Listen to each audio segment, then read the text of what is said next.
Hello everyone. It's been a while since my last video. I've just got out of a long sprint of a game development project, and doing that got me reflecting on something I made a year ago.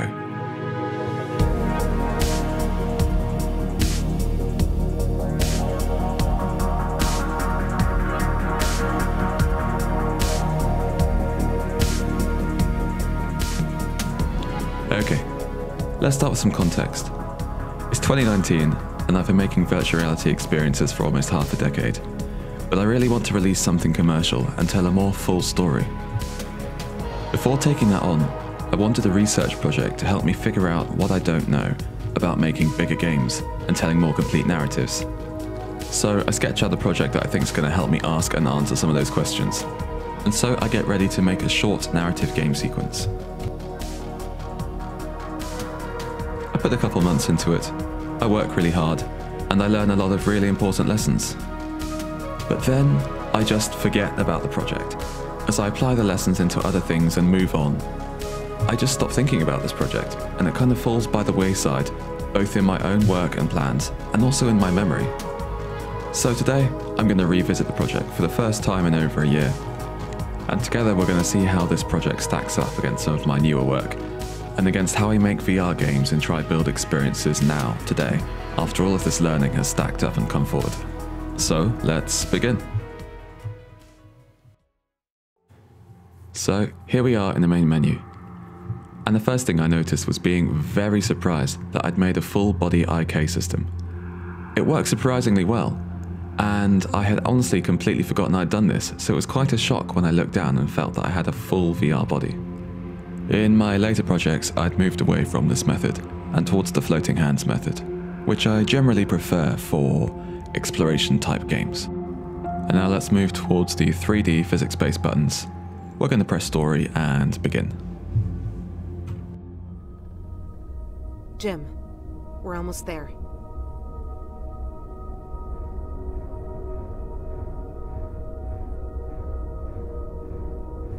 We begin on some kind of transit system in a small compressed tunnel. You see a light at the end of the tunnel, and you might start to wonder what might be outside.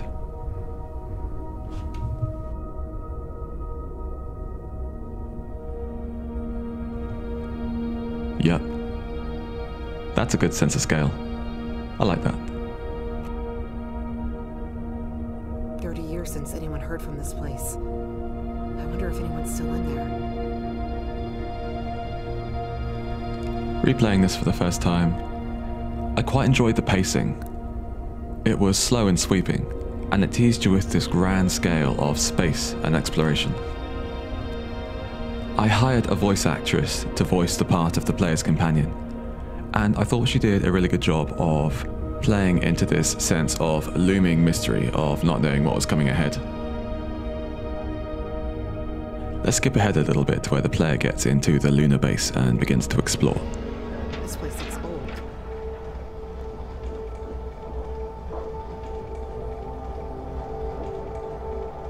I wanted this great big door to kind of compress the player in and make them feel somewhat cut off from the massive lunar space, like they're going down a rabbit hole. And now that we've done that, let's start exploring. No one's built like this in 60 years. Must be colonial from the first wave up. Narrative that reacts to the world around you, that's always good. You don't want to do too much waffling about lore or dialogue or exposition, about things the player can't see or experience or feel for themselves yet. And if you don't have the budget for huge cutscenes, just have a simple dialogue with the player. Try pulling that lever. It should unlock the access hatch. Can do. Huh. If that on the stat lever felt a little bit light, should have been a bit stiffer. And it was a little glitchy to get that door open. I think that's just the early days of my interaction system.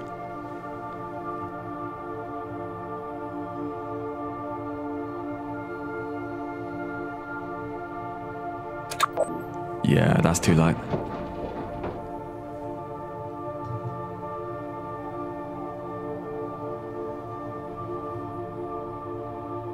Oh. Hang on. If this is the hab, it looks empty. Let's Let's find a base log or anything that might tell us why. It also looks overly lit. I haven't opened this file in over a year, and I don't remember this happening, so this is a good chance to go jump into the main game project and see what's going on. So remember that landscape we moved through at the beginning? This is it from above. It was created by simulating crater collisions on a piece of terrain in a terrain generation tool. Fairly straightforward. And then I put in some pieces of lunar infrastructure to give that sense of scale and technology. And from there we can move inside. Now we've already seen this area, and there's the little train pod that we came in on. And moving up, this is how the habitation area should look. Much more dark and moody lighting. If I had to guess without doing a proper diagnostic, I think we're looking at a level streaming error. But I did encounter some general lighting bugs in this version of Unreal Engine back in the day as well. Now initially I was going to identify and fix the bug, but I think in the interest of just moving through, let's just play it in editor and see if that works. Never know, we might get lucky. Ah, there we are. This is how it's meant to look. Much better. I would of course have to fix the underlying issue at some point, but I think for just trying out the game today, this is fine. So let's have a little go through. Now the idea of this area was just to get the player to get used to exploring and solve some very, very simple puzzles to get them warmed up to the idea of spatial problem solving. But one of the first things I'm really feeling about this game is that the puzzles just feel a little bit too simple, if you can even call them puzzles. It's just flicking switches and unlocking areas, which is not a bad thing, but it should be a part of a much more complicated system of interactions and explorations and ways to challenge the player to move through the space. I am quite a big fan of having to move boxes out the way though. In VR, where everything's physics-based, it works really nicely. And playing inside lunar gravity was actually a lot of fun.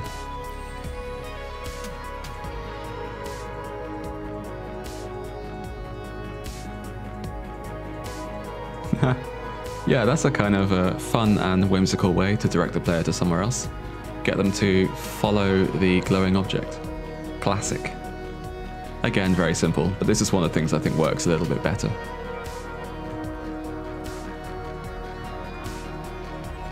Okay. Yeah, I do remember making that.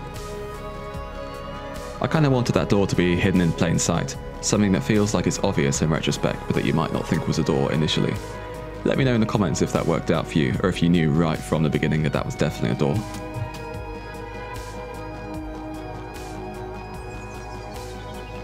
And this bit was by far my favourite part of the demo. I wanted to suggest that behind that old lunar hab was a much more high-tech area, and in this corridor of hewn-out lunar rock was a hologram system that showed you beautiful, great cities in the distance.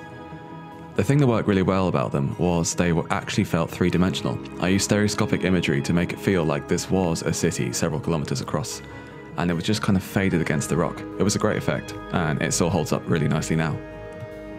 In fact, as a technique, it's something that I've improved upon over the years and still incorporate in my work to this day.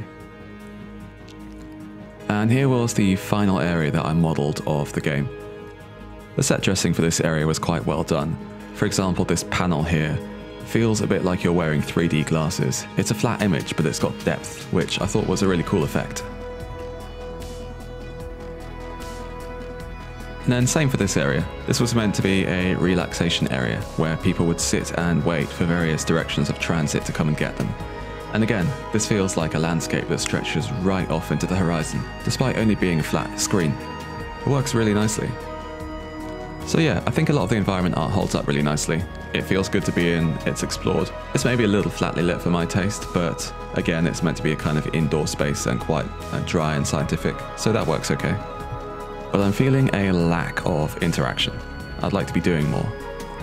I'd like to sink my brain into this space and really try solve what it's about and learn what I'm doing here.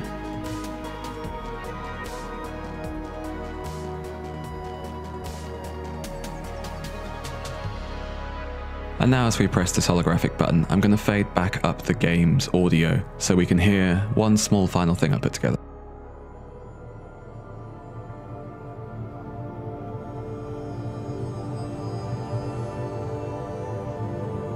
Greetings, visitor.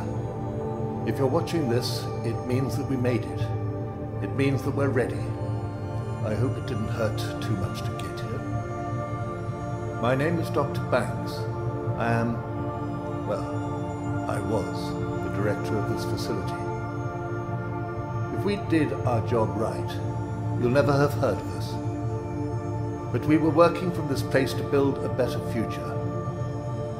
I don't know your name, but I know that I've been waiting for you. Our work took us to some strange, unexpected places, and our research took us far beyond the unknown. We've brought you here to take the next step.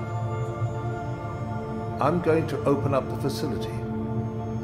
Come down to the room. I'll explain more when you get there. Please, be quick. There is much to be done. Maybe a little heavy on the exposition, but fairly mysterious, which I like. It was also one of my first attempts at a 3D character in a game. It was very simply done, just using a character generator, and it worked fine, but it was nothing special. But this was just an in-house project, just to understand the scope of what small studios can do. Jim, I think we're gonna be here for a while. And then outside this window was just a very quick block massing of a much larger facility where various levels would have taken place. Now, I'm really glad I revisited that sequence. It was a lot of fun to be back in that world, and moving through it was quite satisfying. You really did feel like you got a good sense of space and environment. But it was missing that richness of environmental interaction that you get from games where you really have to work with the environment to achieve things. And you can see here in this tech demo, I was starting to experiment with the idea more of interactable objects. But I decided in the end to take that on in other projects. So now that I've played the game again for the first time in over a year, I've got to ask myself, what did I learn from this project? And I think looking at my later work, quite a lot. Now, a few months after I made this demo, I put together Remind, a small demo that you can download and play today if you've got a VR headset and Steam VR. And Remind really built on all the lessons I'd learned when I undertook this first project, which is exactly what I wanted. To build more rich and engaging worlds for players. But since making Remind, I've taken it a step further again.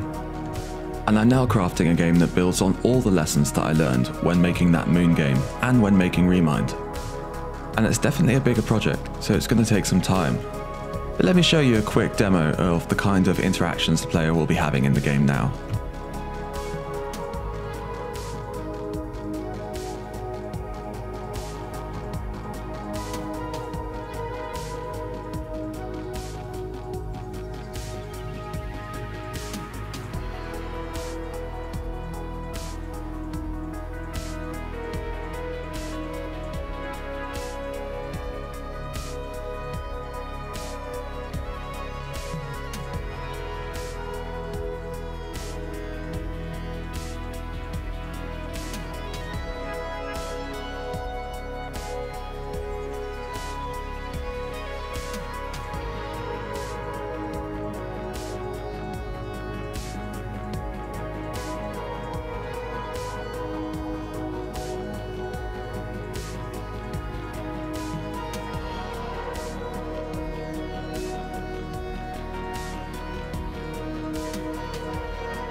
So I'm going for more immersive environments, more engaging puzzles of different types and varieties and levels of complexity, and tools that let the player do things they wouldn't otherwise be able to do without them.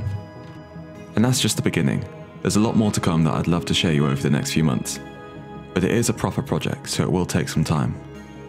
And along the way, I'll be making some new videos about this game, and about world building and virtual reality in general. If that's your thing, I'd love it if you'd subscribe and join me as I make new things. But in the meantime, let me know what you thought about that Moon project as a research piece, as a small experience. And if it's something that anyone's interested in playing, let me know. There is a chance I could get it uploaded somewhere that you could just download and have a go through, but it is definitely a piece of experimentation and not a full game, so you'll notice that when you play. But for now, thank you so much for watching. I'm finding myself incredibly busy at the moment, but making these videos is quite a nice way to get a bit of a change of pace from all of the 3D modelling work and programming that I'm doing. And I've got a lot more to share and hopefully some more interesting stories to tell over the next few weeks. But until then, it's time to bury my head back into the world of game development. And once again, thank you so much for watching, and take care.